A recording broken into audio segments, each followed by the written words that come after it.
It is Super Bowl 59 week, ladies and gentle fans, and the latest meeting of the New England Patriots Trade Federation, aka Six Rings and Football Things, convenes heretofore with the fabulous and wonderful Miss Megan Ottolini, aka Mego, and your old pal Nick Fitzy Stevens, aka Fitzy GFY. Great to have you guys here on a live Six Rings and Football Things brought to you by Odyssey 2400 Sports and, of course, WEEI. On today's quick program, we are going to discuss a couple of potential Patriot targets that seem to have just become available, or at least want themselves to become available, should the Patriots get involved with either of these perennial all-pros on both sides of the ball. And then we'll check in on those obnoxious, pesky Super Bowl storylines. What's going on in New Orleans, how happy we are that we aren't there, but how much we wish we were, and the effect that it has on your Patriots.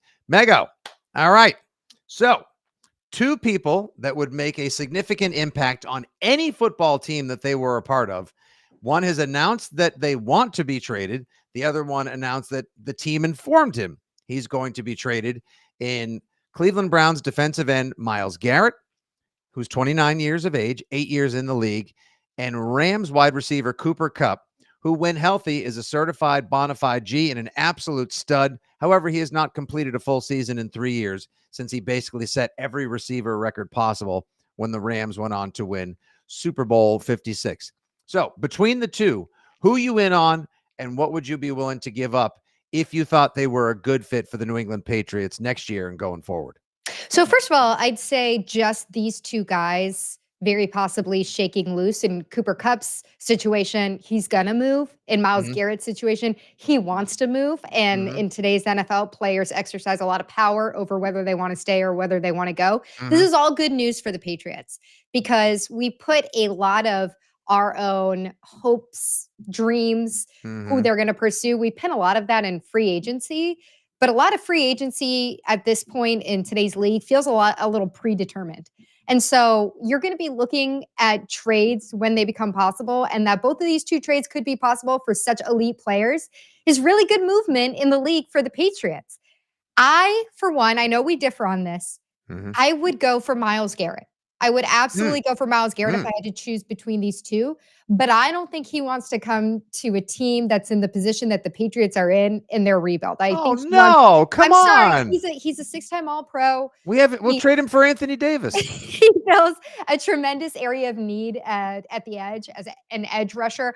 I would be fascinated to see what Mike Vrabel and his new defensive system that he's bringing from Tennessee up to New England, how Myles Garrett would fit into that. I think it would be a beautiful marriage. I'm just not sure if what he's seeking will match up with where the Patriots are in terms of the development of their team, their franchise, whatever. Who knows? Maybe Mike Vrabel will completely blow him away and other things that they offer to the Browns will make sense in terms of incentive.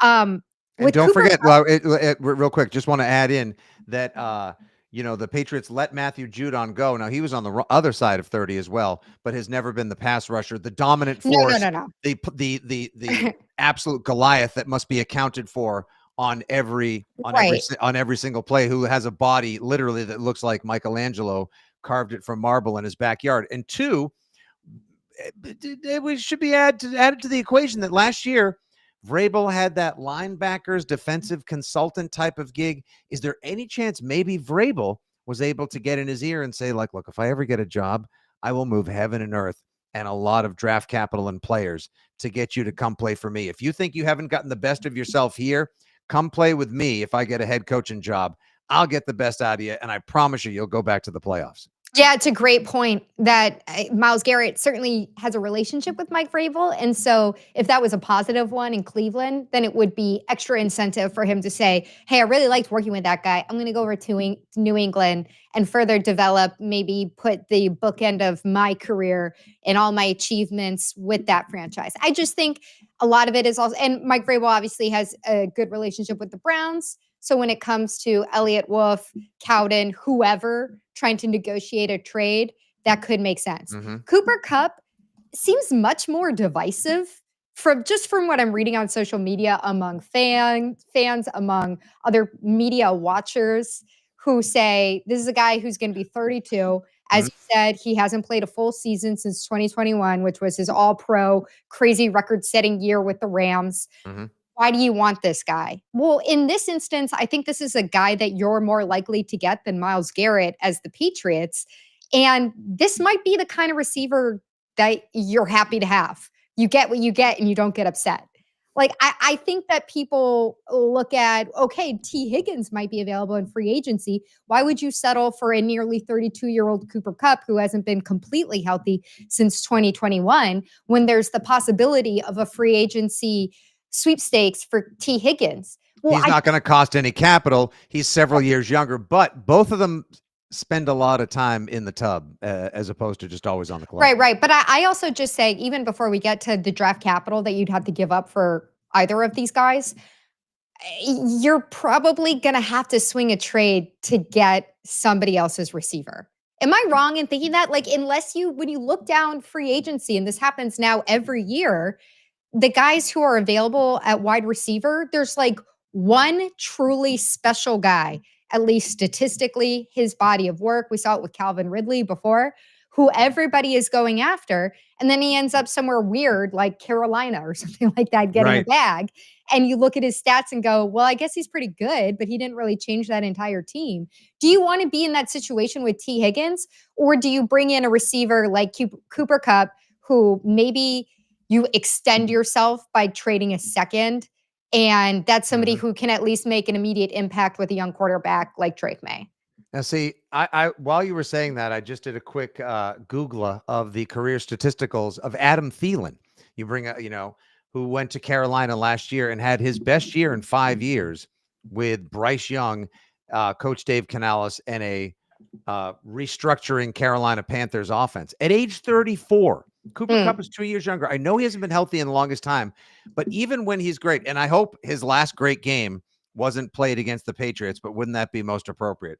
I see somebody who can absolutely be the leader in a Patriots wide receiver room that is in desperation of being revamped. You got a new wide receivers coach in former Tennessee Titans offensive coordinator Todd Downing joining the team right now as well.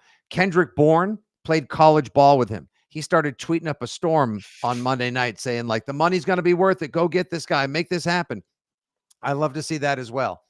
Yes, I understand he's on the wrong side of 30 to everyone who is commenting as we record this live on the Tuesday of Super Bowl week. But in terms of just what you want, a dependable target who drops nothing, knows how to get open between the lines, the corner of the end zone, isn't afraid to go over the middle of the field, has toe drag swag, and has been there and done it at the highest level. There is no been there and done it at the highest level anymore in the Patriots. We're not sure how David Andrews is feeling in his recovery. Jonathan Jones is a free agent. Matthew Slater is gone from his advisory role next to the head coach. Like, there's pretty much Dietrich Wise might be the only guy, and he's a free agent. So there could be nobody who has won a Super Bowl save for the head coach and the offensive coordinator. So John Jones. But if John Jones comes back, right, he's also a free agent. So there could be nobody that knows what it's like to get it done at the highest level. I want that experience, and I want the talent that he has, tempting as it may be, or frustrating to some as it may be, that he gets hurt a lot. And as far as Myles Garrett, people in the comment section saying, like, yeah, if we can have him for a third-round draft pick, it's going to cost more to get the guy with the most sacks over the last 4 years. He's a six-time All-Pro. He has 127 pressures over the last 2 seasons. This is a guy who's still playing in his prime. I know we look at 29, 30 as this big deal in the NFL, especially with a highly physical position like the one that he plays, but I think it would be worth it for 2 to 3 years of Myles Garrett. I think it's more a calculation of, does that guy want to come to the Patriots? And I know that can be a little offensive to some people because you still think of the 2007 Patriots, but I think it's the reality when you're looking at the trade landscape and somebody like Myles Garrett. You might be better off pinning your hopes on somebody like a Cooper Kupp, who, to your point, Fitzy, I think would be an excellent cultural fit here. I think between the guys that you mentioned, Kendrick Bourne having a freestanding relationship from college, Demario Douglas being an excellent role model for him in the room, and then also just working alongside somebody like Hunter Henry, who's going to continue to be, I think, what you're going to do to develop Drake May over the next season or two. I think it's important to get a guy like that in the room. Hopefully, he can at least play 14 games for you. Yeah. I agree. And look, I've had plenty of people. You got folks saying like trade for AJ Brown, unless he shoots his way out of town. Metaphorically speaking, he's not going to be available. He was just an All-Pro season. Metcalf could be. That's going to cost you probably at least a second. Now I heard Tyler Lockett might get released. That's Okay. great. That's great. But he's a 32-year-old possession receiver who's not an elite deep field threat. Like that's like he's in the Jacoby Myers vein. If you're looking to find a way to, again, bring in somebody who's got a load of experience, has sure hands, can get first downs and teach everyone else in the room how to do it, then he might be a Kendrick Bourne +1 for you. He's not going to all of a sudden stretch the field. He could be a favorite target of Drake May like that, but he's not going to stretch the field at a new dangerous element to the offense. And also, while we don't have to think immediately of, okay, but what is Josh going to want most? Who does Josh McDaniels will be able to work with anyone that he's provided. He may have a wish list or some guys that he wants. I had some people, including Zelino B on Twitter, who told me like the kid who caught the game-winning touchdown in the Senior Bowl over the weekend, the TCU receiver Besh, that this kid is fantastic and that the Patriots should absolutely go after him. And all I know is I'm ready to get hurt again by developing draft crushes. It's a little early for draft crushes. I'm focusing on the people that are going to be available more immediately, since Cooper Kupp was just told, like, you're going to get traded. I bet that happens pretty quickly as well. Can we talk about the draft capital up front, though? Because we're talking about our preferences between these two serious areas of need. Garrett is players in a first or two first, probably. Okay, so and on the one hand, I would love what this represents from Elliott Wolf and Cowden and that entire front office, because we have heard from Elliott and that he's in the Packer way of draft and develop, and we saw him really try to lean on that in an extreme sense last year, and he ended up with Jalen Polk and Javon Baker and Chooks playing 12 snaps in the first game, and that's it. So I would love I would love kind of what it would represent if Elliott and the front office goes to the Browns, goes to the Rams, and makes a big trade, gives up some draft capital. I don't know if it's the smartest thing in terms of where you are in your rebuild and trying to make this a 2 to 3 year rebuild and get players that then you can hold on to through past Drake May's rookie contract, and really thinking this out in a 5 to 7 to 10 year plan. But I got to say, like, when I'm thinking about whether or not I trust this front office, it would be the kind of move that, as long as it seems like a smart enough trade, as long as you're not selling the farm, then I would look at it and go, okay, this is, now we are actually seeing that Elliott has a vision that's not just what we saw last offseason, which was really disappointing in the moment and then proved out over the season to be even worse than we expected. Yeah, I mean, I wish we could ask Puka Nacua, like, let's pretend we're Jalen Polk or Javon Baker or somebody else. Just ask Puka Nacua, like, hey, dude, you were a 5th-round draft pick. Obviously, you were wildly underdrafted. People should have jumped all over your size in collegiate production. But how important to you was Cooper Kupp? Like, what did he tell you? What did he teach you? What did he say to you? How much did you love following him, working with him, emulating him? Because if the Patriots or someone else doesn't want to jump all over this and you want to see Kansas City get him, which is nightmare fuel on ice, if you want to see Buffalo get him to try to take them over the top, and that would be a very smart move for them. Cooper Kupp on the Houston Texans could take CJ Stroud and company with the Stephon Diggs knee injury and Tank Dell's fragility to a whole nother level. And he could have another all-pro season if he stays healthy down there, especially now with our old pal Nick Caley as the offensive coordinator on the Texans. I'm just saying, I get that it seems like, oh, come on, we want field stretching flash. We want the closest thing we can get to a Metcalf or a Jamar Chase or somebody else that's a Justin Jefferson, like elite wide receiver 1. Well, sometimes you can't always, sometimes the filet is sold out. But or you had to take the house that has kind of a funky layout. And then work with somebody who's got a feng shui specialist, and they can. You're like, it's a great neighborhood, but this is kind of a weird wall down. I don't like, this is not a load bearing wall. Exposed beams would be good for you. We can go open concept. Yeah, I like the way you're thinking, Mego. That's exact. We need some open-minded forward thinking, as opposed to just like, these are their stats, this is where they are, that's all I want. So all right, so what would be, let's before we wrap and talk a little Super Bowl, I would be in on both because there is such a deficit of star power, experience, talent, and more on the Patriots. I bet Mike Vrabel, if you asked him, he'd say, well, F yeah, I'd take either of them on my team. But what's the price? What is tell me, what is your spend, like what's your ceiling? What's your cap on what the Pats could or should spend on either? So for Cup, I'm not giving up a first. I do think No, that the no, no, no. concerns about his health are real. A second feels like a stretch, but would probably get you in a position, especially with where everybody thinks that you are in the rebuild. Your second is going to be more valuable than a lot of other teams um, who are going to be offering anything. Mhm. I would go a little higher for Myles Garrett. Like, would I extend a first, a future first? Maybe. I do believe in his talent so much, and I do think that 29 is quite young for the league today. Like, I know we're all afraid of 30 with these guys, and you just went through Matthew Judon, and you kind of have this found money by getting the third when you traded him over the summer. So use that. Like that would be poetic justice if you could package that with the first and some other and go get Myles Garrett. Like, I actually think that would be worth it. I might be crazy, but again, I'm very intrigued by his prior relationship with Vrabel, plugging an immediate need at edge in a way that could really define your defense under a defensive mind. It would give so much cushion to so much like of a safety net to your offense and saying, Drake, we're going to get these guys off the field and you're going to have plenty of time to get out there and figure it out with whatever you have over here. You can depend on this defense. That's something he really didn't have at any point last year. Agreed, 100%. I just love the fact that we would have somebody on the team that, in addition to selling jerseys and people not wanting to miss a play of, has to be accounted for on every play. Christian Gonzalez is just about there in terms of if the Patriots coach him up the right way in Terrell Williams' new defense, okay, don't throw to that side of the field because that kid is a nightmare in coverage, and Tyreek Hill and others will tell you as much.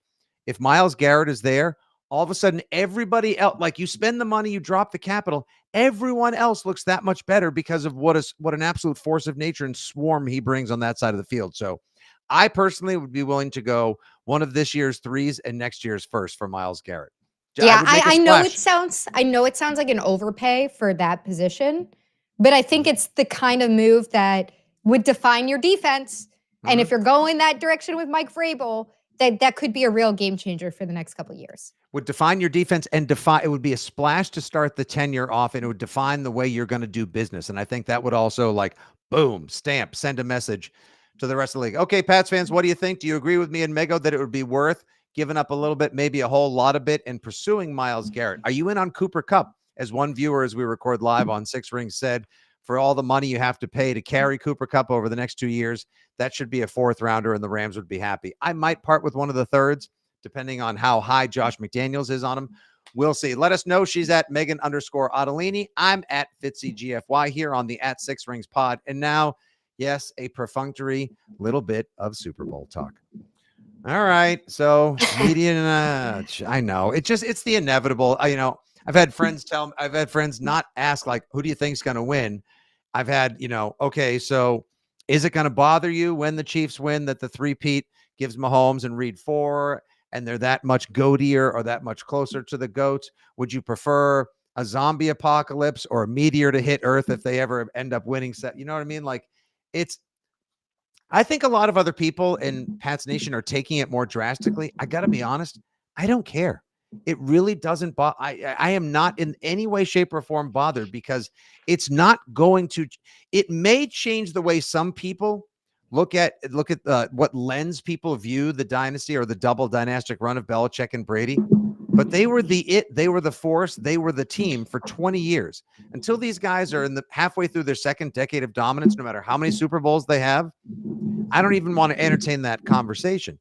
But it's still also not going to change how I appreciated, loved, and set so much of my life by it, Mego. So to me, it's kind of a non-story, but I understand we need narratives, likes, and clicks.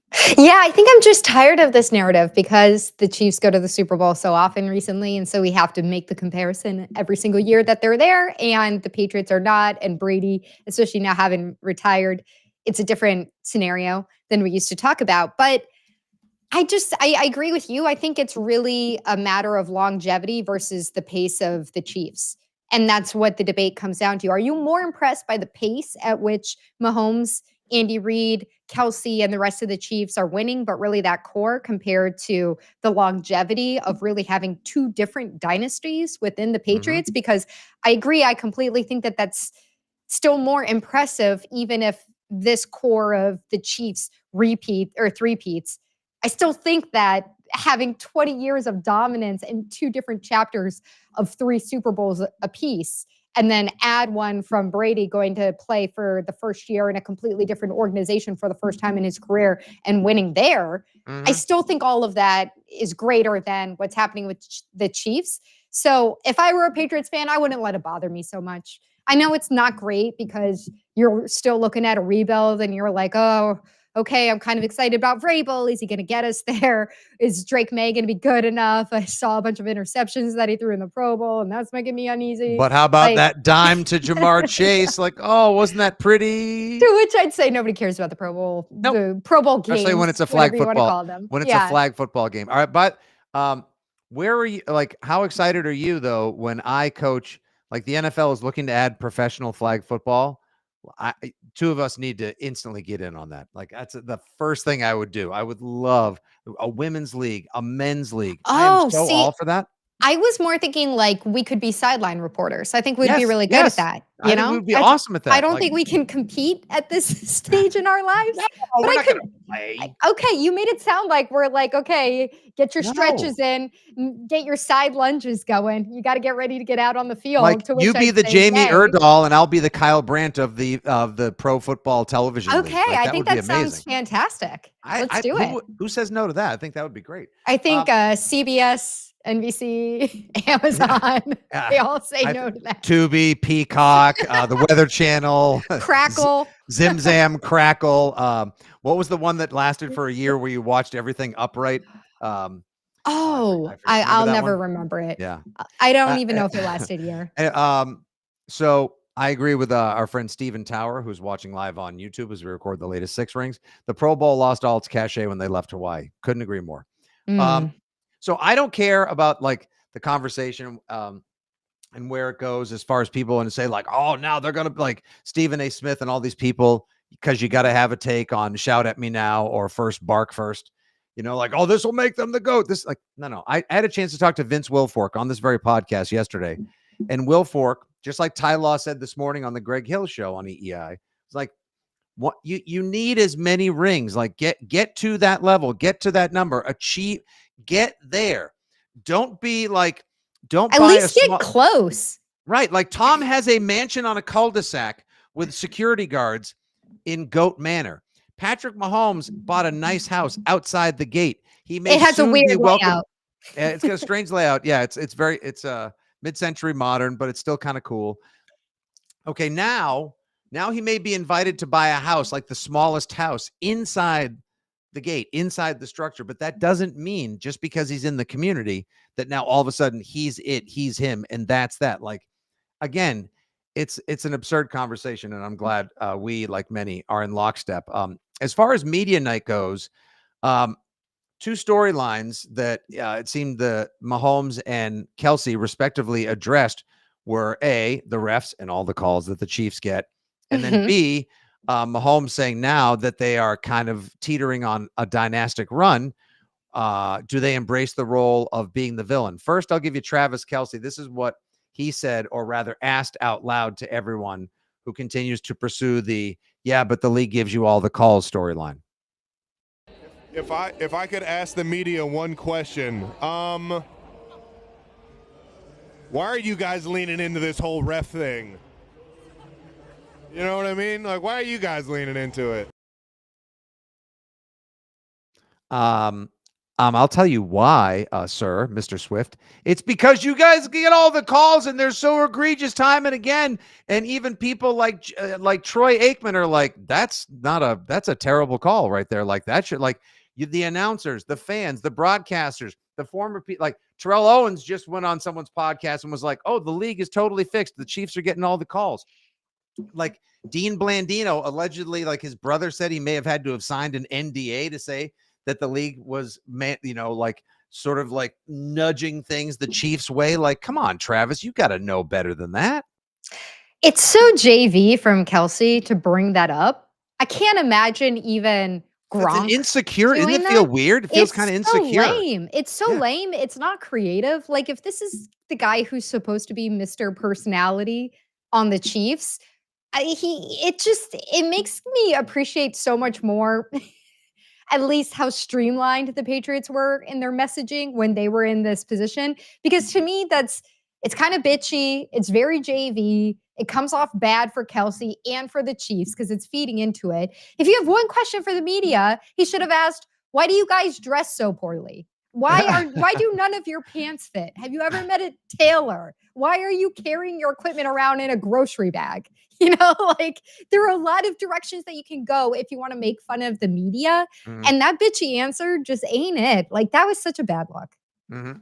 No, I couldn't agree more. It was silly. Like, you have to understand that. So when's the last time we, as a football watching people, be we fan, media, or both, thought, oh man, I can't believe that call went against the Chiefs. Like, that's the first time those words have come out of my mouth in that sequence, Mego. Well, it's also, if you're a player and especially if you're benefiting from it, just be bigger than it. Be better than it. It's just it's JV hour for me. I didn't like that. 100%. And here was Mahomes last night, talking about how he feels about the Chiefs being now that they're so good, being the target of everyone's enmity. Everyone's rooting against the Chiefs. Do they really feel like they're the bad guy? I don't even think it's embracing being the villains. We embrace who we are, and we believe we play the game the right way. We believe that we play with a lot of heart and a lot of passion for the game, and then we win football games. And if winning football games makes you... All right. Well, he really does sound like he's on 2x speed, doesn't he? I checked the clip to see if it was actually being played at 1.5. Like, he does. He just races through, and then with his pitch, it always sounds like it's been sped up. But yeah, as far as the whole idea, of the Dark Knight principle, like you either live long enough to see yourself become the villain or die the hero. I don't see, unless you are a card carrying member of Chiefs Kingdom, I don't see how the rest of the country now at this point, given the inundation of the Kelseys and Taylor Swift and the commercials and the bundle Rooskies, like they're reaching like Kevin Hart, Snoop Dogg level oversaturation, and people just invariably root against what has worked for so long when they get sick of it. And that's exactly where the Chiefs are. Yeah, and it happens with any dynasty. So that's the burden that you have to carry. I don't feel bad for them at all, or their fans, or anybody. This was the Patriots before for the rest of the country.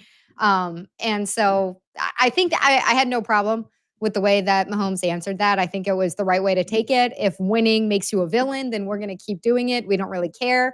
Okay. It's just he sounds super amped though. Like he sounds like like it really sounded like it was 2x speed. I'm like, all right, I guess he's excited for yet another Super Bowl. Is that how? And if he plays like that early, then hopefully, yesterday Vince Wilfork on Six Rings. If you guys haven't had a chance to listen to it, hop back. Great little chat.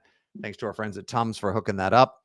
Because of course, if a famous player or a Super Bowl champ is going to join you, there's going to be some sort of product placement or sponsorship involved. And Tums is a good one. Tums is one that sometimes you get these products that you either don't really know or people are never even going to use. Everybody uses Tums.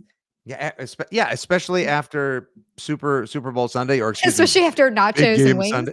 Oh yeah, and just like a half gallon of buffalo chicken dip. Come on now. Yeah.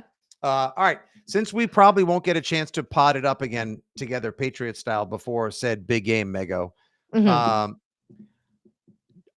could you see yourself rooting for the Eagles just because? Do you care? And who do you think wins? I would prefer the Eagles to win because I do think that they're a better roster top to bottom. As much as I don't like them because I'm a Commanders fan and I just have never liked them in the NFC East. They're kind of the second most evil team in that division to me, first being the Cowboys, of course. I could see that defense overtaking Mahomes. You shouldn't, I would not put money on it. You should never bet against Mahomes in the playoffs or in a Super Bowl at this point. But I could see the Eagles keeping this a little bit of a low scoring game, as long as they don't get outfoxed by everybody over on the sideline for the Chiefs, where I think the Chiefs have the advantage, and there isn't some super Mahomes magic, I could see the Eagles preventing the three-peat from occurring. And then all of Patriots Nation can sigh a huge sigh of relief. Sad as it sounds, sad as it seems, sad as it feels, sad as it'll be. I think the Chiefs do get the three-peat. I think the Eagles hold them at bay like they did the first time, take an early lead. Saquon is great, inevitably pushes his way through. And then the Chiefs just do Chiefs things because there's too much talent, too much good coaching from Reed, Spagnuolo and company. Mahomes finds a way.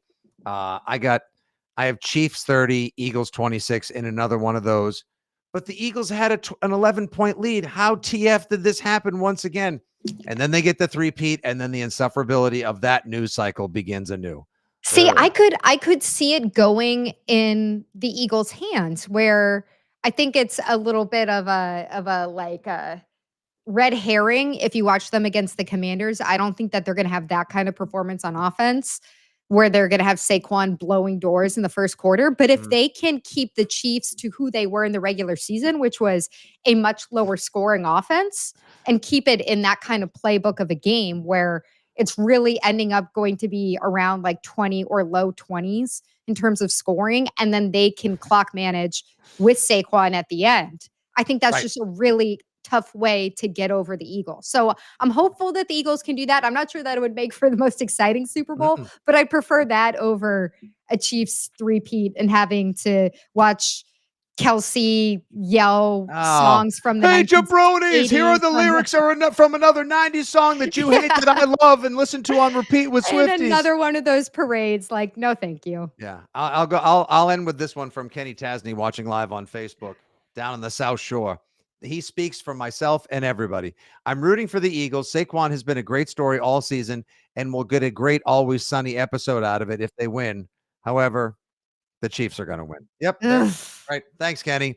From your, hopefully not from your mouths to the gridiron God's ears. All right. Give her a follow at Megan_Ottolini. Read all of her offerings at weei.com. If you love basketball and the Celtics, watch her do the What is the name of your Celtics Weekly? It's called Celtics Weekly. Celtics Weekly. It's on the Celtics YouTube channel, so you can find it there every Wednesday. Okay, and you can always listen to her on the weekends on WEEI, oftentimes with the Shime and the Slammed Pod via the Odyssey app. Your old pal Fitzy here saying thanks once again for listening to Six Rings and Football Things. Make sure you subscribe wherever you can. Spotify, Apple Pods, the Odyssey app, and beyond.